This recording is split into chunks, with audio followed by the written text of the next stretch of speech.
A healed empath doesn't soften, they crystallize.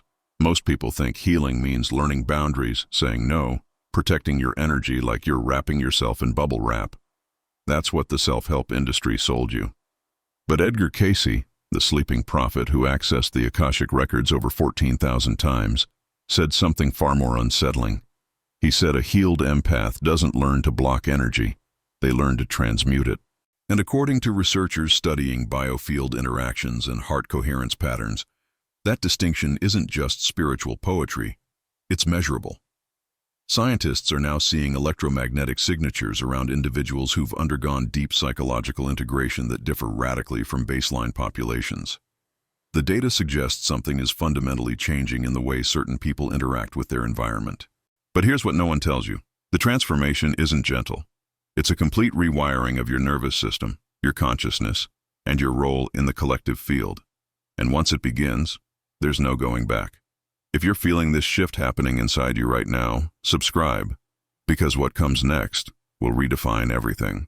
The myth says empaths are too sensitive, that they feel too much, absorb too much, break too easily under the weight of other people's emotions. That narrative keeps you small.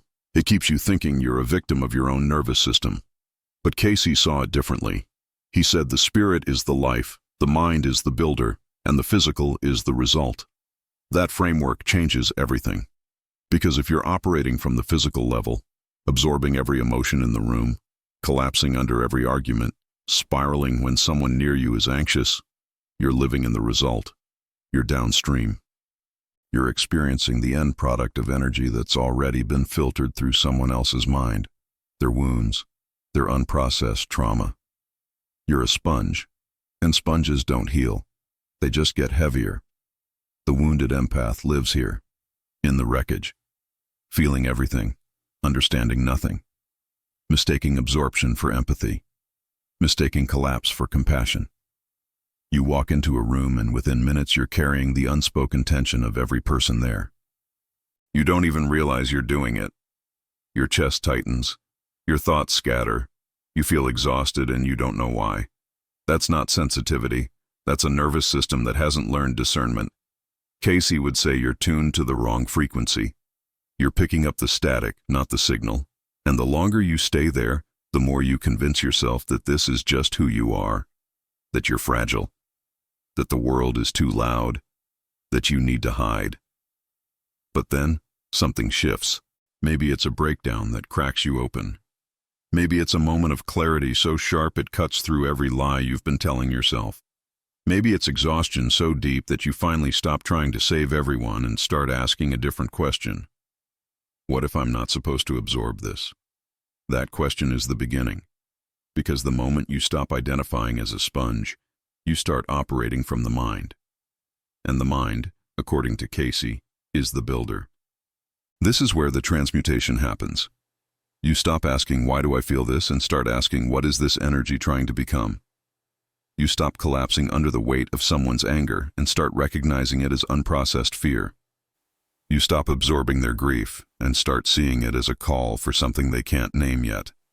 You're no longer drowning in the emotional debris of other people's lives. You're standing in the current, watching it move past you, understanding its shape. This is the in-between stage, the chrysalis. You're not wounded anymore, but you're not fully crystallized either. You can feel the old patterns trying to pull you back, the instinct to merge, to fix, to take on someone else's pain so they don't have to carry it. But now you know better. You know that carrying someone else's pain doesn't heal them. It just makes two people heavy. Neuroscientific studies on empathy fatigue confirm this. When you chronically absorb others' emotional states without processing them, your anterior cingulate cortex starts misfiring. Your mirror neurons go haywire. You lose the ability to distinguish between your emotions and theirs. You become a ghost in your own life. But here's the contradiction. The more you stop absorbing, the more you actually feel. Not the chaotic, suffocating overwhelm of an unfiltered nervous system, but the clean, precise signal of what's actually happening beneath the surface. You walk into that same room, and instead of collapsing, you see. You see the person whose anger is masking heartbreak. You see the one whose silence is screaming. You see the underlying frequency, The fear, the grief, the unspoken longing. And you don't take it on. You hold space for it. You become a container, not a sponge. And that's when people start to shift around you without you doing anything. Because you're no longer adding to the chaos. You're introducing coherence. Researchers studying heart rate variability and electromagnetic fields have found that individuals in coherent states, calm, centered, emotionally regulated, emit a measurable field that affects those around them. When you're in coherence, people near you begin to entrain to your frequency. Their heart rhythms start to match yours. Their nervous systems start to regulate. You're not absorbing their chaos. You're offering them a different pattern, a steadier rhythm, a way out. This is what Cayce meant when he said the healed empath becomes a conduit. You're not processing energy for others. You're anchoring a frequency so stable that their energy has no choice but to reorganize around it. But that's still not the final stage. Because most people stop here. They think becoming a container, holding space, staying centered, that's the end point. And it's powerful. But it's not what Cayce saw in the Akashic Records. He saw something stranger, something that sounds impossible until you experience it. He said the fully healed empath doesn't just hold space, they access the spirit. They move from the mind, the builder, the filter, into the animating force itself, the life. And when you operate from that level, you're no longer just responding to energy, you're sourcing it. This is where it gets disorienting. You stop being reactive. You stop being affected, not because you've built walls, but because you've dissolved the boundary between you and the field itself. You're no longer standing in the current, watching it move. You are the current. And when someone brings you their pain, their rage, their despair, you don't absorb it. You don't hold it. You don't even witness it in the way you used to. You recognize it as a distortion in the field. A knot. A frequency that's trying to return to coherence but doesn't know how. And because you're sourcing from the spirit, the underlying intelligence that holds all things, you become the pathway for that distortion to unwind. You don't heal people. You don't fix them. You don't take on their energy. You simply be in their presence, and the field reorganizes. Cayce called this raising the vibration. Modern quantum field theory might call it entrainment. Ancient mystics called it transmission. The mechanism doesn't matter. The result is the same. You walk into a room and the temperature changes. Not metaphorically, literally. People feel it. The tension drops, the air clears, and you didn't do anything. You were just there, operating from a frequency so coherent, so aligned with the underlying intelligence of life itself, that everything around you began to attune. But here's the part that breaks people. To become this, you have to let everything you thought you were die. The identity of the wounded empath, the one who feels too much, who's too sensitive, who needs protection, that has to go. The identity of the healed empath, the one who's learned boundaries, who holds space, who's finally figured it out, that has to go too. Because both of those identities are still operating from the mind. They're still builder level. And the spirit doesn't need a builder, it needs a vessel. And vessels don't have agendas. They don't have stories about who they are or what they've been through.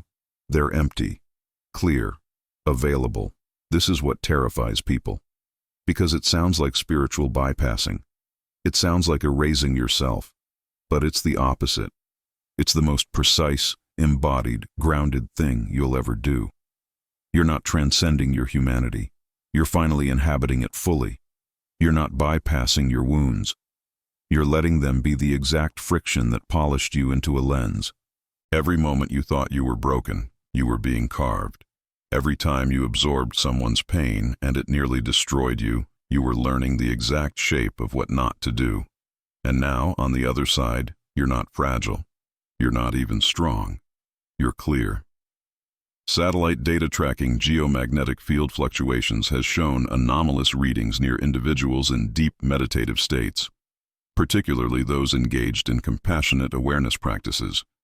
The field doesn't just stabilize around them, it amplifies, it radiates, and people within that field report sudden clarity, unexpected emotional release, spontaneous insights. They don't know why. They just know something shifted. That's not magic. That's physics. You've become a living tuning fork. And when you vibrate at the frequency of the spirit, the animating intelligence beneath all form, everything around you begins to remember its own coherence. But you can't force this. You can't perform it. You can't fake it until you make it. Because the moment you're trying to be the lighthouse, you're back in the mind. You're building. You're strategizing. And the spirit doesn't strategize. It moves. And the only way to let it move through you is to stop standing in the way, to stop managing your image, controlling the outcome, protecting your energy, to stop thinking you know what healing looks like, to stop thinking at all, and just be empty, open, available. This is what Cayce saw again and again in the Akashic Records. Not people who transcended their sensitivity, people who fully embodied it and in doing so became transparent. The energy moved through them so cleanly there was no residue, no burnout, no exhaustion, because they weren't doing the work. The spirit was. They were just the space in which it happened. And this is the inevitable truth he kept pointing to. You don't heal to become safe. You heal to become useful. You don't heal to finally rest, to finally be left alone, to finally stop feeling so much. You heal so that you can hold more. Not more pain, but more light, more presence, more life. You become the kind of person who walks into a room and people don't know why, but they breathe easier. They think clearer. They feel less alone. Not because you said anything profound, not because you did anything special, but because you were there and you were clear, and the field around you remembered what coherence feels like. This is the weapon Edgar Cayce spoke of. Not a sword, a frequency, not force, presence. You're not here to fight the darkness. You're here to be so aligned with the light that the darkness has nothing to push against. It just dissolves. And the people around you, some of them will feel it and soften. Some of them will feel it and run. Because not everyone is ready for coherence. Not everyone wants to be seen that clearly. And that's not your problem. Your job isn't to save anyone. Your job is to be the frequency, to source from the spirit, to let the life move through you so cleanly that anyone ready to remember who they are can use you as a mirror. And here's the final contradiction.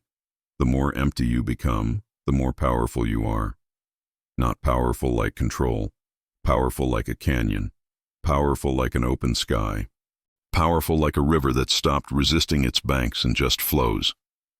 You're not trying to be anything. You're not trying to heal anyone. You're just here, fully. And that presence, steady, coherent, aligned, is the most disruptive force in a world addicted to chaos.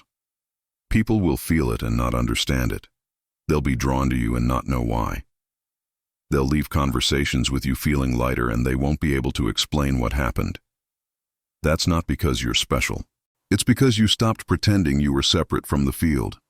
You stopped trying to manage energy and started letting it move. Brain imaging studies on long-term meditators show something strange. The default mode network, the part of the brain responsible for self-referential thinking, for the story of me, starts to quiet. In some cases, it nearly disappears during states of deep presence. And when that happens, the brain's connectivity patterns reorganize. Regions that normally don't communicate start talking. The person reports a sense of profound unity, of being both nothing and everything at once. They describe it as coming home. Cayce would say they've accessed the spirit. Neuroscience would say they've dissolved the illusion of separation. The mystics would say they've remembered what they always were. This is what a healed empath becomes. Not someone who's finally learned to protect themselves. Someone who's realized there was never anything to protect. Because you're not a separate self absorbing the chaos of the world. You're a localized expression of the same intelligence that's animating all of it. And the more you align with that intelligence, the spirit, the life, the more effortlessly you become what you were always meant to be. Not a sponge, not a container, a lighthouse, a conduit, a clear, open space through which the world remembers its own coherence. And the uncomfortable truth is this. Once you become that, you can't go back. You can't pretend you don't see it anymore. You can't pretend you're just a person trying to survive in a chaotic world. You know what you are. You know what's moving through you. And you know that every moment of pain, every moment of overwhelm, every moment you thought you were too sensitive to exist, it was all preparation. It was all calibration. You weren't broken. You were being tuned. And now, on the other side, you're not healed in the way you thought you'd be. You're not peaceful. You're not blissed out. You're not above it all. You're here, fully, in the mess, in the beauty, in the heartbreak, in the mystery, and you're not drowning anymore. You're the surface the light reflects off of. So if you're an empath and you're in the middle of the breaking, the dissolving, the not knowing, don't rush it. Don't try to skip to the end. Don't try to be the lighthouse before you've let the storm hollow you out. Because this isn't a journey you complete. It's a frequency you become. And the becoming doesn't happen in the mind.